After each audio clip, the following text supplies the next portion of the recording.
Did you know that when you take a Holland America cruise, there are over 150 different activities that you can engage in? Well, Tanya and I recently took a 21-day Caribbean cruise on Holland America's Zuiderdam cruise ship.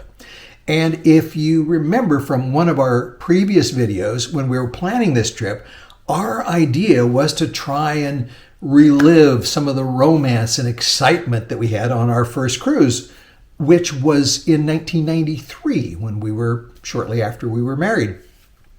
And we thought, oh gosh, what a great time we had. We did karaoke. There were, we met lots of fun people. We were dancing and this and that. And we thought, in the last several years, we don't do that so much. And maybe we should try and relive that and put some spark in there. Not that there's no spark in our relationship. I just mean, cruise activities. So we thought, okay, going on a Caribbean cruise, let's see what things are offered, and maybe we can take part in that, and it'll be a lot of fun, and we'll expand our horizons. So what we're going to do today is I want to go over some of the activities that were offered on the Holland America ship.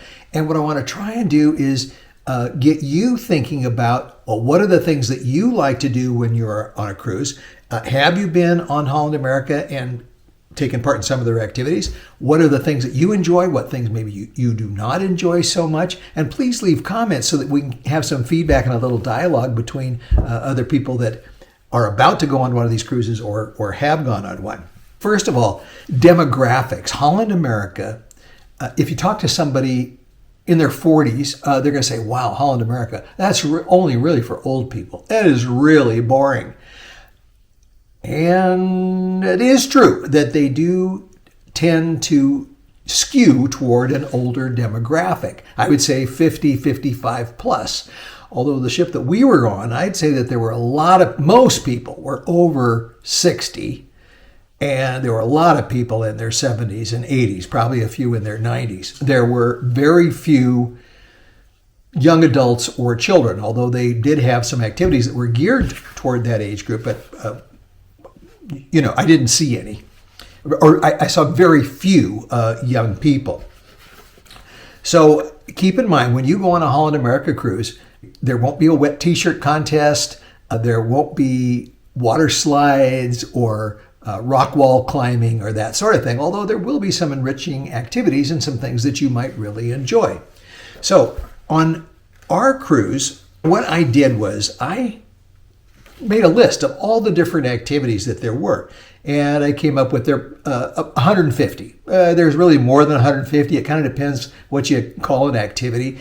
Dinners and dining, you can call an activity. Drinking, you can call that an activity. Shore excursions, of course, that's an activity. But in general, all these other activities, shipboard activities, I classified them into two categories from the cruise line's viewpoint, revenue producing and non-revenue producing. So as a cruiser, probably you want to try and stay more toward the non-revenue producing ones so that you're not spending more than you absolutely have to. Of course, there are a lot of things that are valuable that do cost some money, so you have to be the judge of that. So here's what we found. There, out of these 150, or probably more than 150 activities, 58 of them were what I'd put in the free category or non-revenue producing, and about 50 were in the not only revenue producing, but were in the shops. So nearly a third about a third of the activities had to do with the shops. And let me give you an idea of some of these things, and tell me, maybe you've been on these and maybe they're really great for you. We didn't take part in any of them because the only activity, the contact we had with the shop people was when you're going through sort of this area where all these different shops are. They're not overly aggressive, but they are. They're not just there hanging around. They're encouraging you to come in and look at their jewelry, look at their watches, and so forth. So here were some of these events. Mix and Mingle jewelry event. Elevate your makeup bag. King of Diamonds. Guess the Year handbag. I don't know. I guess you're going to guess the year that this handbag was designed. I don't know. Inch of gold, colored diamond sale, Movado watch showcase, deck sale. Well, this is where they have tables set up out on the Lido deck and they're selling t-shirts and art pieces and gewgaws, other kinds of things like that. Binoculars and lanyard sale, Mirabella Mimosa mornings. Well, who doesn't like mimosas in the morning? So just go by, have a drink, and then, oh, by the way, take a look at our fabulously overpriced jewelry. Diamond and Gemstone Seminar, Tanzanite Unveiling, Designer Jewelry Showcase, Scotch Seminar. Well, that sounds like a lot of fun. I can't remember if there was a charge for that, but the idea isn't just there to drink scotch. They are there to encourage you to buy some bottles of scotch, which, of course, you cannot take back to your room with you. You have to wait until the cruise is over. They'll hold them for you. Exotic rare gemstones, ball watch showcase, 75% off sale. I happened to look at some of the watches that they had where it said 75% off, and I asked the lady, well, how much is this watch? To start with, she said it's over $1,000, and it's on sale now. It's only $200 or $250, and I thought, would I buy a watch anyway? I don't want to say I'm a cheapskate, but I have my, my $39.95 Timex Indiglo that I've had for years and works great for me. And it doesn't give me all this extra information like my Apple Watch does that I really don't need. Fine jewelry cleaning. I'm not going to go through every one of these, but you kind of get the idea. Tribute to Sinatra with Bulova. Fall in love with diamonds. Skin reset, find your routine. Well, that one's at the makeup and cosmetic place. They're going to, make you beautiful. Advanced facial rejuvenation. Guess the diamond price. Designer handbag event. Splurge event just for you. Okay. Ladies sip and save. Complimentary Prosecco. Do you see a theme here? Have a drink and then let's go buy some stuff. Timeless jewelry. Guess the carat weight. Try spirits before you buy, same sort of thing.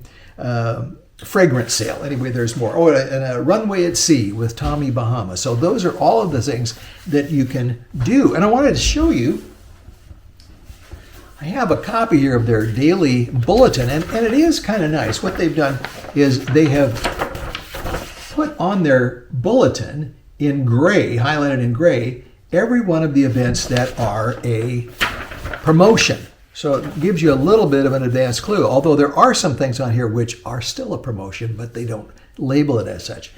Of the things that are listed as a promotion, there were no less than at least 10 or 12 a day. And on one day, there were 21 different events that they label as a promotion. So you're going to be promoted to, whether you like it or not. In the casino, another revenue-producing center, well, of course, gamble whenever you want, except when you're in port. No Limit Texas Hold'em, scratch-off ticket sale. That was going on a lot. Splurge event, Paradise Lotto jackpot, stay and play slots. Okay, has to be an event for that. I don't know. You think you would do that anyway. Poker tournament, Fireball bingo. Okay, so those are the casino things. In the beverage department, 50% off happy hour. Now that was actually pretty good. That was every afternoon, and we buy one glass of wine, get two. Martini hour, regional wine tasting. I think that cost $29, but they were pretty good servings, and that wouldn't be a bad thing. Pop-up wine market, mixology class. Of course, you have to pay for that. Halloween bar hop. Well, it was Halloween time. You pay a certain fee, and then you would get to go from bar to bar and drink a predetermined drink for Halloween. Whiskey tasting, same thing. There's a charge for that. And the Zyternam orange bar hop, similar to the Halloween one. Beauty, spa, and fitness. These can be a little deceptive because we went to one that was a stretch class. It was like on the first day, we thought, oh, this will be a lot of fun. And before the class even starts, the guy that leading it has us all individually walk on this sort of ink pad gizmo, and what it's doing is it's making an impression of our feet, of the arches of our feet. And I'm going, well, I'm thinking to myself, wait, What's this got to do with stretching? I've been on things before where we just stretch. We do the exercise, do some yoga poses, okay? No, this thing was, and he said, no, this is absolutely voluntary. You don't have to do this. But at the same time, saying, okay, everybody has to do this and get an impression of their feet before we do the stretch class. That seemed a little cheesy to me. So that was the last class of those we went to. But anyway, so they're trying to sell you orthotics. That's the idea. And you'll see a theme here. Footprint analysis, improve your posture, health seminar, burn fat faster, anti-aging, miracles, pain management with acupuncture. Of course, they're trying to, sell you some acupuncture, relieving back pain, natural relief for arthritis, 10-minute facelift. Hey. Detox for health and weight loss, non-surgical facelift. I assume that's Botox. I'm not sure. They don't call it that. Body Sculpt Boot Camp, Chinese herbal formulas for health. Explore the world of Pedi Spa. Yoga on the beach and a beach massage. Well, this was on the day that we were in Half Moon Cay, the island that Carnival Corporation owns. And so if you wanted to get a massage there, you could do that. And of course, then in the photo department, you have your disembarkation photos, you have your casual photos, you have your, when you get off at a port, they'll take your photo, and dressy night photos. So if you're in the dining room, they'll come around and take your picture if you like, and then you can go buy them. So another revenue producer for the cruise line. Okay, what were the things that were non-revenue producers that you could really enjoy? Well, of course, the obvious one are the shows at night, and I'd have to say, they were really pretty good. They did have singers and dancers, and so they performed a couple of different nights. They had a lot of single acts, so they had, I think over the course of 21 days, had 3 different comedians that would do a show on each of 2 different nights. They had a juggler one night. They had a couple of instrumentalists that would perform, and that was entertaining. Here, and of course, then the music, they have a Billboard onboard, which is a piano. They used to have dueling pianos, but they've cut back on things. They have one piano player, but that seems to be a pretty popular item. They have a trio called Third Avenue West, and it's Third Avenue West no matter which ship you're on. It's just sort of a generic name for 3 musicians, and they're playing nice music in the Ocean Bar. And then, of course, they have the Rolling Stone Lounge. Now, they don't have B.B. King's Blues Club anymore, which some of you who've been on Holland America maybe really enjoyed. I know we did. Now it's Rolling Stone Lounge, and they have a band there that will play different types of music at different times. So they'll have, even on one single night, they'll have a 45-minute show of rhythm and blues. They'll have a 45-minute show of country hits, and the next one, the hits of the 80s, disco, that kind of thing. And I have to say, I was kind of pleasantly surprised. They're not a bad band, so that was enjoyable. Okay, so then the other things. Okay, abs class. Didn't go to that, but I assume that one is not a promotion thing. Walk a mile in the morning. You can walk around the deck for a mile. Tai Chi. That was on the Lido deck in the morning. No charge for that, and that seemed to be pretty popular. Crosswords and puzzles, shuffleboard challenge, origami folding. So they had all this origami folding sessions going on almost every day with different items, so different themes. So like one day it was origami folding butterflies, origami folding pumpkins, whatever, all sorts of different items. Party bridge play, crochet creations, trivia, always a crowd pleaser. Mahjong, basketball, coloring for adults, pickleball pickup tournament, Friends of Bill, Catholic Mass, evening stretch, music trivia, Pictionary for teens, game show, learn to line dance, dance to the hits, movies. They did have a movie, not every day, but they had them in the afternoon. Pickleball instruction, adventures with watercolor, knitter's makeup. They had cornhole, but I noticed I went up, and then shuffleboard, and I went up to where that is because I thought, it might be fun to play cornhole, and there's nobody there. So I don't know, it was maybe few people showed up at the beginning and said the heck with it and then left. But ping pong tournament, always popular, modern brush lettering, creating designs from doodles, cooking show. We did enjoy that. There were some pretty good cooking shows that were kind of fun. Ice cream social. You go out on the Lido deck and you have ice cream. You have ice cream all the time, but this one makes it special. Art of flower arranging, charades for teens, Shabbat service, interdenominational service. They had one, it was the interdenominational service. It said by the congregation. So I guess, you show up and decide, who's going to lead it. But they got all bases covered there. Top 10 bucket list destinations. Well, okay, that's where it's promoting future cruises.